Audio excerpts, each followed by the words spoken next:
इस्लाम की पैदाइश ये साबित करने के लिए काफी है कि अल्लाह की कुदरत इंसानी हिसाब किताब की मोहताज नहीं।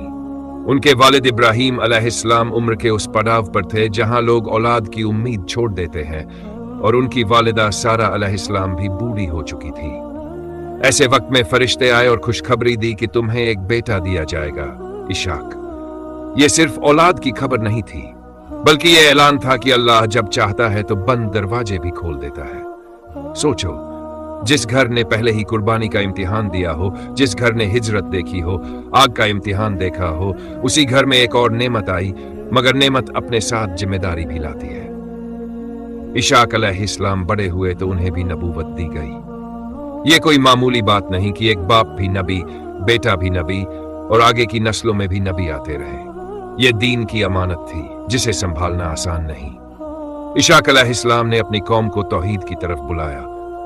उन्होंने लोगों को याद दिलाया कि रब एक है, वही पैदा करने वाला है, वही रोजी देने वाला है, और उसी की तरफ लौटना है। मगर इंसान की फितरत है कि नेमत पाकर भी भूल जाता है। बनी इस्राइल की नस्ल को जो इज्जत मिली वह इशाक अलैहिस्सलाम की दुआओं और उनकी परवरिश का नतीजा थी। लेकिन आगे चलकर इसी नस्ल ने कितनी बार नाफरमानी की, ये इतिहास गवाह है।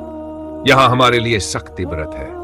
नेमत मिलना कामयाबी नहीं, नेमत को दीन पर कायम रखना कामयाबी है। औलाद मिल जाए मगर दीन न मिले तो वह इम्तिहान बन जाती है। घर में नाम तो नबियों का हो मगर चाल चलन दुनियादारों जैसा हो तो समझ लो कि हमने सबक नहीं लिया। इशाक अलैहिस्सलाम की जिंदगी सादगी की थी मगर असर गहरा था। उन्होंने अपने बेटे याकूब अलैहिस्सलाम को भी दीन पर पाला। यह बताता है कि असली विरासत जमीन जायदाद नहीं बल्कि ईमान है। आज लोग बच्चों के लिए मकान छोड़ने की फिक्र करते हैं मगर नमाज और कुरान की फिक्र नहीं करते। याद रखो, मकान बचा भी रहा तो एक दिन छूट जाएगा, मगर दीन रहा तो आखिरत तक साथ देगा। इशाक अलैहिस्सलाम का वाकया हमें यह झकझोर कर कहता है कि अल्लाह की रहमत से मायूस मत हो, मगर उसकी नेमत पर घमंड भी मत करो। जिसने बूढ़ी उम्र में औलाद दी वह छीन भी सकता है, जिसने इज्जत दी वह ले भी सकता है। इसलिए हर नेमत के साथ शुक्र और हर सांस के साथ तौबा जरूरी है। आज अगर हम खुद को किसी नेक नस्ल से जोड़ते हैं, किसी बड़े नाम पर फख्र करते हैं, तो ये याद रखो कि अल्लाह के यहां नाम नहीं काम देखा जा रहा है। इशाक अलैहिस्सलाम की नस्ल को नबूवत मिली क्योंकि उन्होंने दीन को थामा। अगर हम दीन छोड़ देंगे तो सिर्फ नाम बचा रहेगा, बरकत नहीं। यह वाकया हमें मजबूर करता है कि हम अपने घरों को देखें। क्या वहां नमाज है? क्या वहां हलाल रोजी है?